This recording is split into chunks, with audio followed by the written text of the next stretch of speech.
Hello everyone and welcome to the video. For this video, it'll be the 9-year review of my 2009 Lexus ES350. As crazy as that sounds, it is that time of year. We're at the end of April, which means it's time for me to do my yearly review on the ES like I do with the other cars and like I've always done with this since I've had it. It feels like just not that long ago I did my 8-year review, but that's how fast time goes by. I know I've already done a ton of these, but I figured I'd just keep the trend going because you guys seem to enjoy the videos, and for people who aren't subscribed to the channel that come across it, that's always kind of nice for those type of people to see, and just to see how my ownership has been over a long period of time with my ES. So since the last time you guys saw it, I know there was just a little bit of drama. Not really. I kind of made it seem like it was a little worse than it was. I talked about the problem that I have keeping this thing stored in the winter without being able to put it on a trickle charger and with the battery dying and all that, but that really isn't that much of an issue. The only time that it is an issue is when, like, for a month straight, the roads here in the winter are like straight just salt and just all kinds of nasty. Nothing that I want this car to ever see again in its life. So that's really the main reason why I got that storage unit for it. So when it goes like, 3 weeks to a month without being started, that's when the battery dies. And I know you're thinking, well, just go there and start it up and not drive it. Well, that would be nice, but unfortunately, as good as a storage unit is, they don't really maintain the roads around the units and stuff. So not only can the doors get frozen shut when it's really bad, just like this year, that happened. I should have taken a picture or a video or something, but also the snow will take forever to melt, and sometimes it's bad enough to where I don't even think this thing would be able to drive through it. So I wouldn't need to get it out, obviously, but just to get inside, it would just cause a mess. So that's the reason why. It's not that big of a deal, and it hasn't happened since because the weather is staying consistently nice out, because thankfully it is now April, almost May. The only other thing that was going on was that weird noise whenever I would accelerate and put it into drive when the engine was cold. Basically just under load in general, but when the engine warmed up, it would quiet down after a while. That weird, like, rumbly noise. Since I now work at the dealership where I got this car from, I had them just listen to it, and they said it is exhaust related. But since I don't drive this car very often, it's really nothing to be alarmed about, and it's nothing that's gonna cause any other issues. It's just gonna keep making that noise and probably get louder over time, but it's nothing that needs to be addressed like immediately. So nothing to freak out about. It just makes that noise. And once the engine gets warmed up, it kind of quiets down. I can still hear it a little bit on acceleration, but when it idles, when the engine's warm, it kind of goes away. So it's nothing to be alarmed about, and nothing too crazy like that. So thankfully, I won't have to worry about that for a while. I'll get it fixed eventually, but probably not like right this second. Maybe later on I'll get it fixed. I don't know.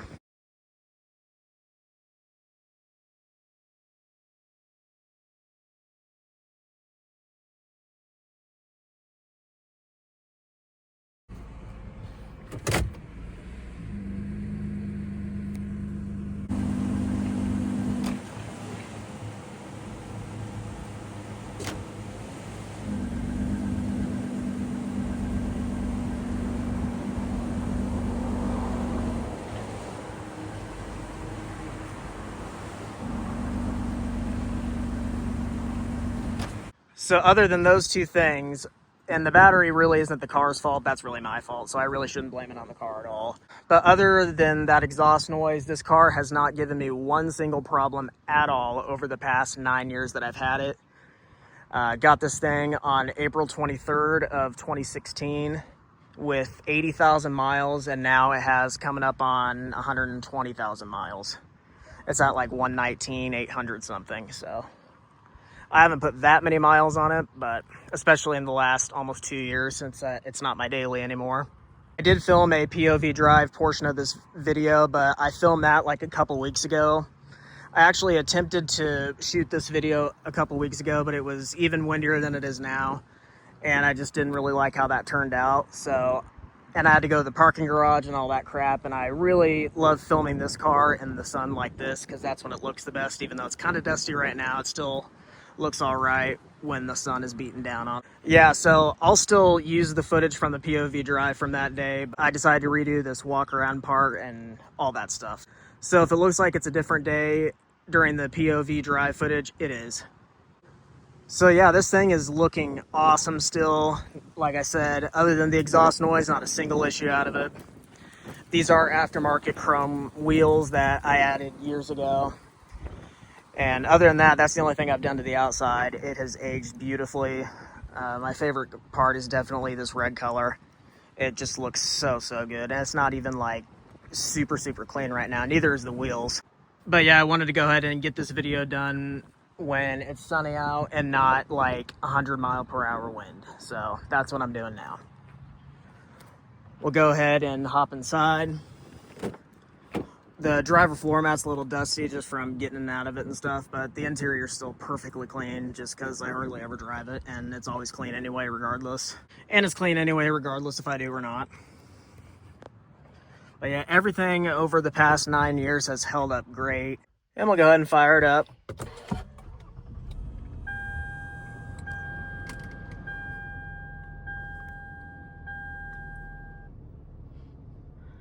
And like I mentioned in almost all of the recent videos I've done of this car, that flashing low tire pressure light has been there since the day I got it, almost exactly 9 years ago. I think it's like a bad sensor or something, but I've never messed with it and I just really don't care. So it's just, it flashes for a little bit and then it stays solid and I ignore it.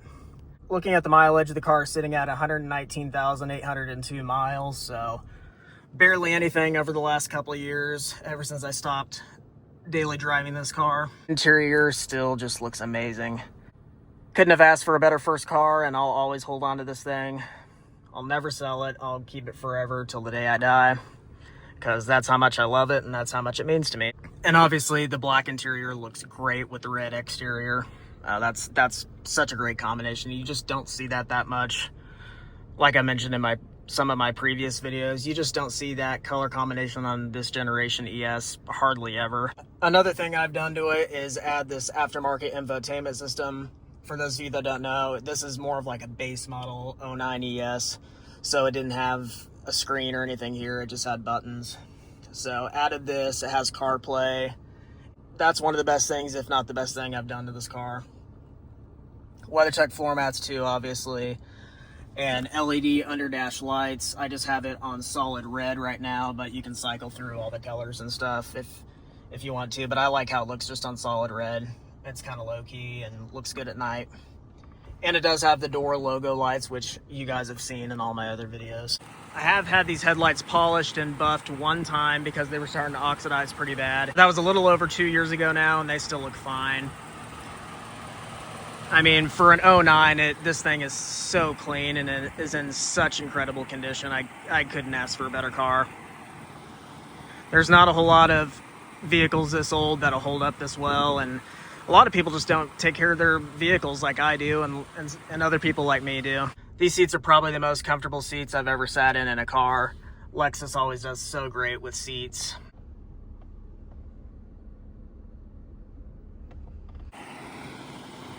So yeah, other than all that, there's really nothing else to report on this car since the last time you guys saw it. Everything's good and everything looks good and will continue to. I'll always take special care of this thing. It means a lot to me. So we'll go ahead and move on to the POV drive. All right, so we'll go ahead and take the ES on a drive. You guys know the drill. Take it for a little spin and talk up. You can probably hear the exhaust thing there. Like I said, it's worse when the engine is cold, but you can always kind of hear it on acceleration.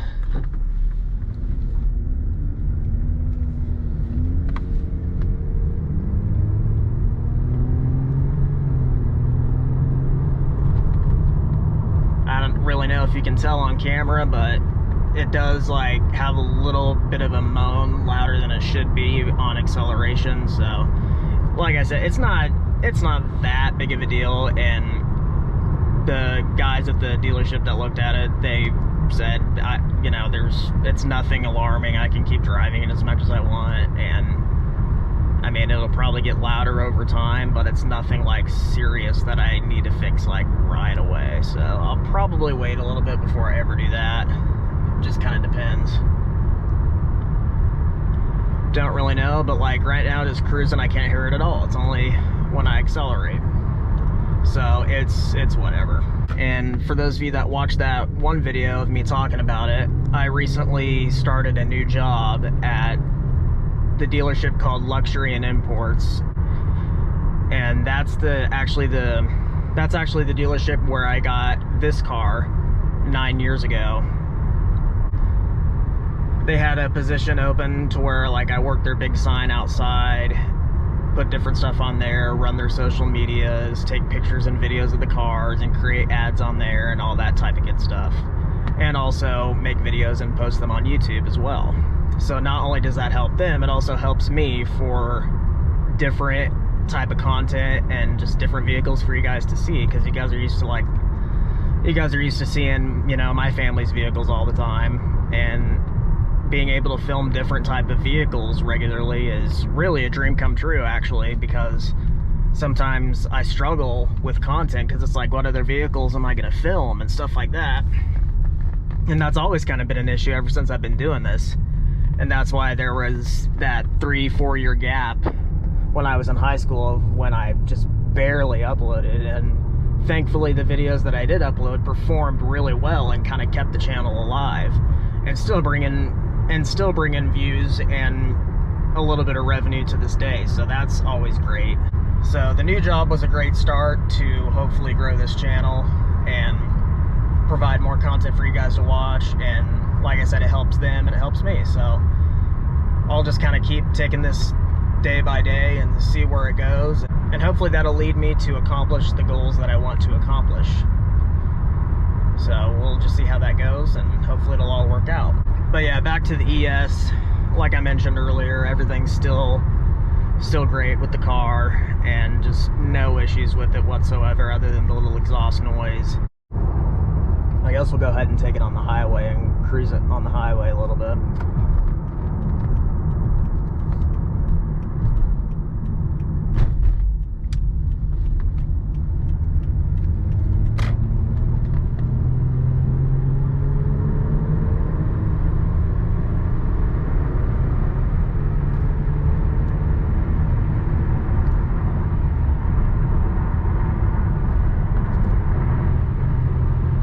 So weird, that acceleration sounded perfectly normal. So it's really when I accelerate from a dead stop when you actually hear the weird noise that it's making. So I know it's bizarre. They never gave me a straight answer on what exactly it is, but they said it's for sure exhaust related, but nothing to be too alarmed about. But yeah, cruising at highway speeds, you couldn't ask for a better car to cruise on the highway in. It's so comfortable and so smooth, and for a 16-year-old vehicle, it kind of just blows my mind, to be honest, every time I drive it. And being at this new job, I've been sitting in several different types of cars, newer and older, and it's made me realize even more how comfortable this car is, because there hasn't been a vehicle I've sat in that's had more comfortable seats than this car does, except for like maybe a GX, but I still think this is more comfortable than a Lexus GX. I didn't get to drive it, unfortunately, but I did do a review on it. But yeah, now that the weather's gonna stay nicer, I'll try to drive this car more and more as much as I can.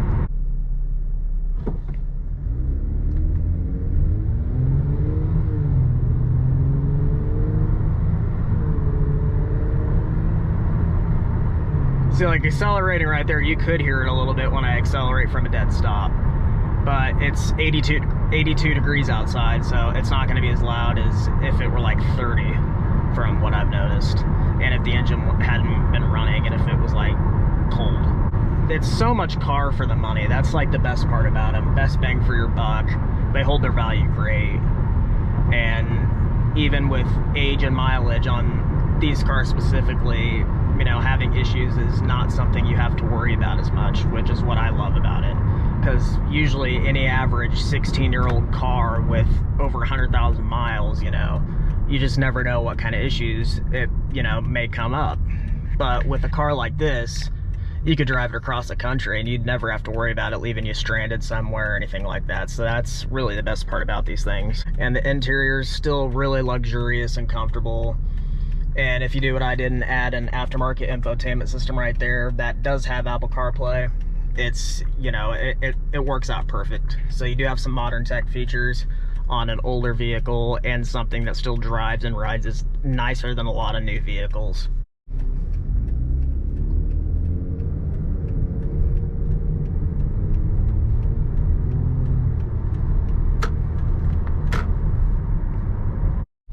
Oh, is that a cop on a motorcycle? Damn, you never see those around here. Yeah, it is. Man, I haven't seen that in forever. Every now and then you'll see a guy on a cop motorcycle around here, but very rarely. That's interesting.